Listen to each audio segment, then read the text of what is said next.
In so many of our houses here in Nigeria, a fever can feel very familiar. A child will just be hot, an adult will be complaining of body ache, and we think, we know what this is. But sometimes that familiar feeling is hiding a much greater danger. Today, we're going to break down the differences between Lassa, malaria, and typhoid, because knowing can save a life. So, here is how we will go about it. First, we'll talk about that common fever and why it can trick us. Then, we will look at the three dangers properly: Lassa, malaria, and typhoid. After that, we'll see how you can tell them apart, how they enter our homes, and, very important, what to do when someone is sick. We will finish with our greatest weapon, prevention. All right, let's start with number one, a familiar, dangerous fever. This is something so many of us have gone through, and it really shows us why this topic matters so much. The real risk we face when we mistake one sickness for another. We all know this feeling, Abi, that heat that just comes on your body, the weakness, the headache that is pounding. And the very first thing that enters our mind is, it must be malaria again. We just go and find the usual medicine. Sometimes we don't even do any tests. But you see, this is where the real danger is hiding. That common fever, the one we think we know so well, can be hiding a very uncommon danger.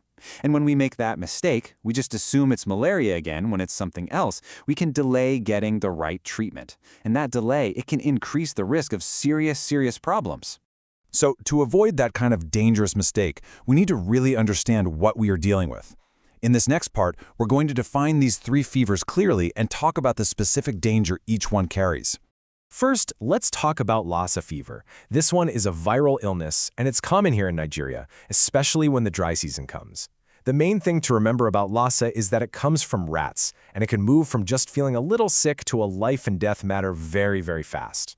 Next is malaria, the one we all know too well. But knowing it well should not make us careless. This one is not a virus or bacteria. It's a parasite, and we get it from mosquito bites. It is still one of the biggest reasons people end up in the hospital and, God forbid, even die in our region. And the third one is typhoid. This one is different again. It's from bacteria. The story of typhoid is a story of contamination. It spreads through the food we eat and the water we drink. So you see, it is directly connected to how clean our environment and our hands are. So, this is the main question. We have a virus, a parasite, and bacteria. How on earth can we tell them apart when all of them start with a simple fever? Well, this section is all about the key signs that can give us a clue.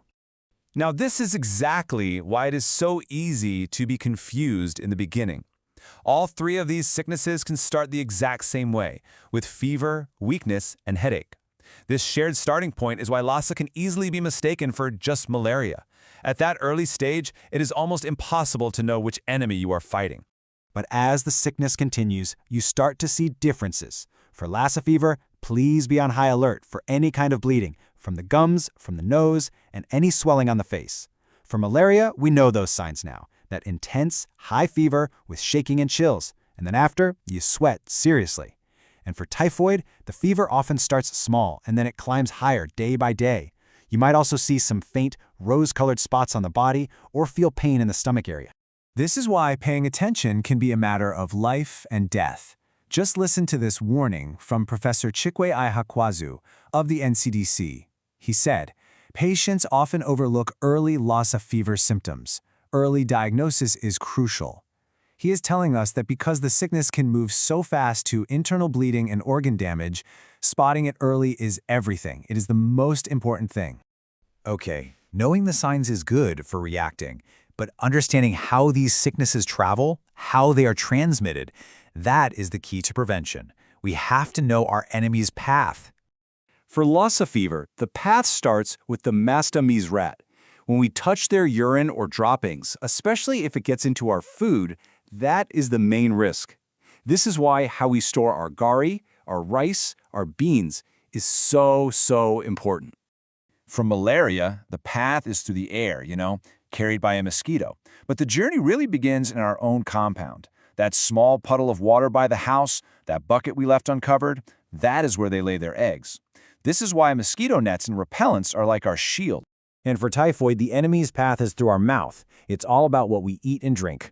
Water that is not clean, food prepared with dirty hands, or vegetables that have not been washed well.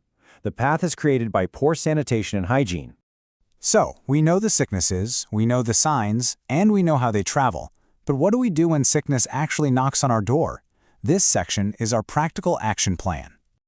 Now please, I am begging you, listen very carefully. These are the red flags. If a fever lasts for more than 2 days, or if there is serious pain in the stomach or vomiting, you must go and see a doctor.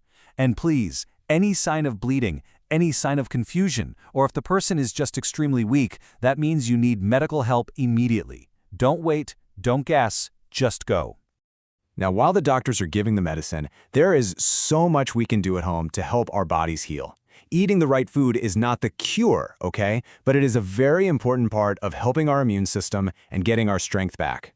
And this is such practical advice because this is our food. Simple pop or akamu with some milk, light vegetable soups, boiled yam or fish that is easy to digest. You see, these foods give the body energy without stressing it. And staying hydrated with plenty of water or even coconut water is absolutely essential. We have spent a lot of time talking about what to do when we are sick, but our greatest strength is in stopping the sickness before it even starts. This last section is about where our true power is, in prevention. And what this table shows us is that prevention is just about simple things we do every day. For Lassa, it's keeping our house clean and our food safe from rats. For malaria, it's sleeping under a net and clearing stagnant water. For typhoid, it's having clean water and washing our hands properly. Each of these things is something we can do today. So, what is the most important message from everything we have discussed? It is this: awareness is our best defense. Knowing what to look for, going to the hospital quickly when you need to, and taking those small daily steps to prevent sickness, that is how we protect ourselves and the people we love. We have talked about many things today, but this knowledge is only powerful if we use it. So, I will leave you with this question to think about. We have taken the first step together by learning. What will your own next step be to protect your family and your community?